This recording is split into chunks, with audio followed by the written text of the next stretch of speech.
Alors c'est des conditions excessivement favorables. Donc, et 6,47, moi j'ai jamais fait. Enfin, je veux dire, il faut des conditions qui s'y prêtent et des gens de grand talent pour ça. Oui, voilà. Ça vient de partir, on est en train de consulter pour trouver le temps de référence quand même du bassin en skiff poids léger. Non, c'est 6,47. C'est l'année dernière 6,47. Non, c'est l'année dernière 6,47, je suis d'accord avec Julien. C'était ça. Et l'année dernière, il y a eu plusieurs records de battus, dont certains qui étaient très très vieux.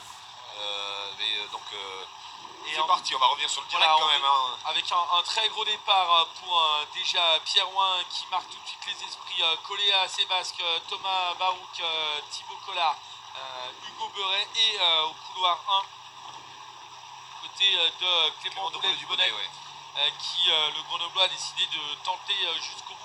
Il a zéro pression, Clément. Je veux dire, il a fait une course fantastique en demi. Il se dit, bah non, moi je suis là, je me régale, j'ai envie, vas-y. Et donc il fait sa course. Ouais, le seul qui pour l'instant est un tout petit peu en retrait, mais un tout petit peu, c'est Benjamin David Dumont, mais de rien. Et là, on voit quand même que l'oncle Pierre, il a décidé que c'était le patron quand même. Hein. Là, il a décidé dès le départ. Il a pratiquement une longueur alors qu'on est à 300 mètres du départ. C'est assez remarquable. Alors c'est très très très très puissant. Là-dessus, on voit aussi la dynamique, le rythme qui est donné par ces rameurs poids légers qui aiment vraiment faire de la cadence et du rythme sur le bateau. En plus, le vent pour les aide à faire ça. Hein. Bien entendu, le vent pour freine moins le bateau, pousse le bateau et nous permet d'augmenter encore le rythme. Et là, les patrons, les autres protagonistes commencent à s'installer. Clément, qui a fait son beau départ, est un petit peu rattrapé et à la fois par Hugo Beuret et à la fois par Thomas Barouk. Oui, avec Pierre Ouin qui met sa patte clairement du côté du Toulois sur cette finale. Et ensuite, eh bien, Thomas Barouk, inquiété par des duettistes pour Hugo Beuret, l'ancien, qui revient de blessure. Et Clément Roulet Dubonnet, le Grenoblois. Très, très grosse impression là du jeune moins de 23. Côté de Nancy, Hugo Beuret, on pouvait s'en douter avec ce qu'il avait fait hier, parce qu'il finit à 3 secondes à peine de Pierre Ouin, bien sûr, Pierre qui avait relevé un petit peu le pied sur la fin. Hein, mais voilà, là on a ce qu'on attendait, c'est-à-dire Thomas Barouk qui se laisse pas faire, qui se dit maintenant c'est mon boulot. Moi j'ai envie d'aller faire le double avec Pierre, et j'en vois le boulot. Et là on voit vraiment que la longueur produite par Thomas Barouk est payante. C'est-à-dire qu'à chaque coup d'aviron, il gratte quelques millimètres, quelques centimètres à Benjamin. Et ça marque. Et là, si ça continue comme ça, si Benjamin ne trouve pas une solution, l'écart va irrémédiablement s'agrandir. Oui, avec donc un fonctionnement en 3 niveaux. Il y a Pierre Ouin devant, en deuxième position, on va dire en poursuivant un peu comme au cyclisme.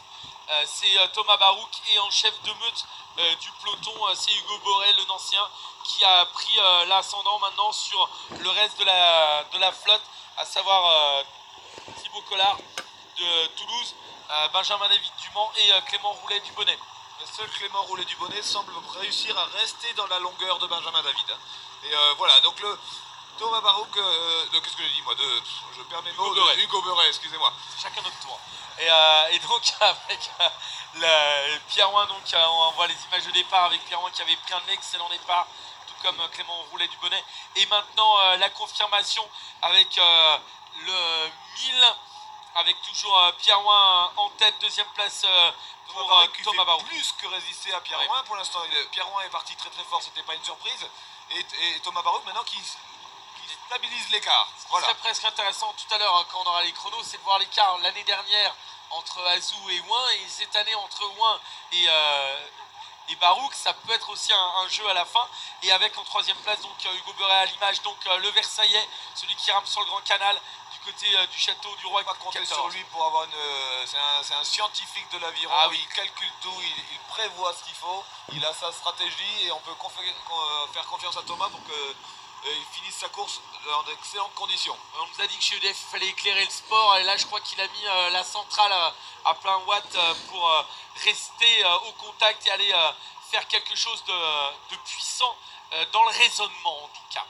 Avec en première place donc Pierre Ouin qui après bien évidemment l'arrêt du grand patron qu'est Jérémy Azou, donc la prise de leadership pour Pierre Ouin, deuxième position pour Thomas Barouk, et troisième c'est quand même le jeune Hugo Beuret de Nancy qui... Tient la corde. On aimerait avoir un plan un tout petit peu plus large où on est Clément à côté. Mais effectivement, Hugo paraît tenir la corde. Alors de son côté, Thomas fait le boulot. Il veut montrer que le double, il est là, ça ne sera pas autre chose parce qu'il y a une concurrence qui existe pour essayer de faire la sélection nationale. Ah voilà, on a le plan large, Clément a un petit peu lâché les chevaux, c'est normal aussi. Il y a Thibaut Collard là-bas à l'extérieur pour le TUC, Toulouse Université Club, qui tente de revenir sur Hugo Beuret. Ça va jouer peut-être là pour la médaille de bronze, pour la 3e place entre Beuret et Collard.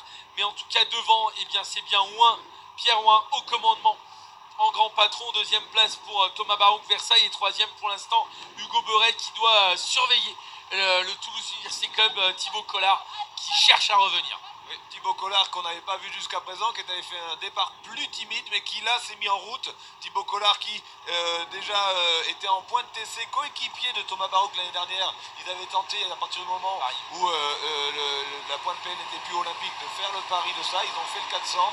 Bon, ils se sont dit non, on est des PL et on retourne en couple, donc ça demande un peu d'adaptation, mais ça y est, pour Thomas, il n'y a pas de souci, il a réussi à le faire, et Thibaut va peut-être aller chercher cet accessi, cette 3e place face à Hugo Beuret qui lui de son côté marque un petit peu le pas. Attention, là dans le dernier 500, c'est maintenant que ça s'enflamme. Et on a quand même 3 médailles olympiques ici dans cette finale, 2 en pointe PL et un champion olympique tout de même. Et bien le champion olympique va devenir récupérer le seul titre qu'il n'a pas, le titre de champion de France en de couple poids léger. Pierre Ouin donc qui rentre dans cet emballage avec ensuite l'énorme bagarre pour la médaille de bronze entre Hugo Beuret et bien Thibaut Collard. Devant, c'est Pierre Ouin, 2e place pour Thomas Barouk qui semble-t-il. La 3e place, elle n'est pas jouée. Elle n'est pas jouée hein, là entre Hugo et Thibaut, ça répond, ça se regarde pas, ça envoie gros. Là, ça y est, Pierre Ouin est champion de France. 2e, Thomas Barouk avec 1 longueur et demie de jour. Et la 3e place, c'est Nancy. C'est Nancy. Hugo Beuret, 3e. 4e, Thibaut Collard, 5e. Benjamin David et arrive. Ah non, excusez-moi, il était caché. Clément Roulet du Bonnet, 5e et 6e pour Benjamin David. Clément 5e et Benjamin David 6e, effectivement. Énorme. Magnifique, en effet. Alors la victoire de Pierre Ouin, effectivement, on s'y attendait, c'est tout sauf une surprise. On peut effectivement considérer que Thomas Barouk fait un parcours magnifique derrière et limite vraiment les écarts avec Pierre. Donc Pierre va chercher le titre, comme le disait Sébastien à l'instant, le titre qui lui manquait. Je pense que pour en avoir discuté un petit peu avec lui, il était vraiment dans cet état d'esprit, après le départ de Jérémy, d'aller conquérir ce titre-là. C'est fait maintenant, il va pouvoir... effectivement, le finish entre Thibaut Collard et Hugo Beuret qui est absolument splendide. C'est énorme. Thibaut Collard, effectivement, on l'a pas trop vu de la course. Finalement, il a pointé le bout de son nez après le 1000. Et on sait qu'il a un gros finish. Mais après, c'est pas évident de mener la bataille. Il était à ligne de 6, effectivement. Et entre la ligne de 6 et la ligne de 2, entre Hugo et c'est loin. Donc de sentir qui est devant, qui est à la pointe devant, pas évident. Mais dans ces cas-là, il vaut mieux pas trop regarder à côté, baisser la tête, j'ai envie de dire, et fermer les yeux et y aller, quoi. Alors que les rameurs sont en train de rejoindre le pontonnement. Est-ce que Seb, on a une information sur le chrono réalisé par notre ami Pierre Ouin? Non, pas encore, on va la voir.